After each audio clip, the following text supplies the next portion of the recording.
Frequently asked question number 1 na lagi tinatanong sa atin, bakit ba marami ang nagba-back out ng investment nila pagdating sa condominium? So alamin natin kung bakit.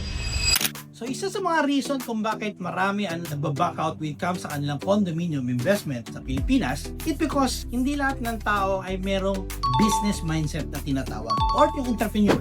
Actually, naka-attend sila ng kanilang seminar katulad ng ginagawa natin before sa iba't ibang country.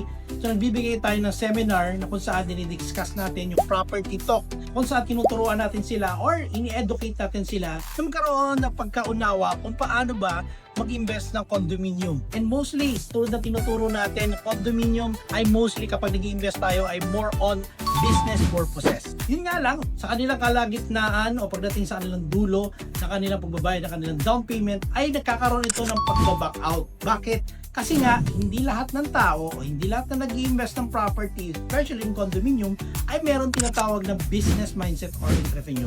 Kung nagbaback out sila, nagbabago ang kanilang isip. So yun yung mga nakikita kong reason kung bakit marami ngayon ang mga nagbaback out pagdating sa kanilang condominium investment.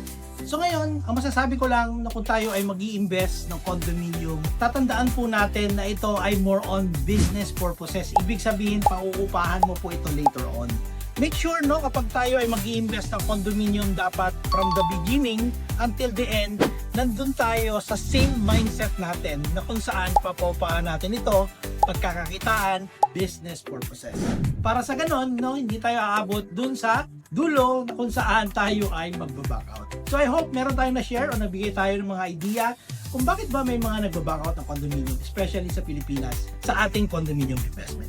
So yun guys, bago tayo mag-back out sa ating condominium investment, alamin muna natin kung talagang fit ba ang iyong condo investment para sa iyo. Ibig sabihin, kung fit ba yung presyo nito sa iyo, yung monthly payment mo, at saka yung location bago ka mag-decide. Now, kung ready ka na mag-invest ng property or condominium, kontakin mo na kami para matulungan kita kung ano yung the best property na pwede kong ma-recommend para sa iyo.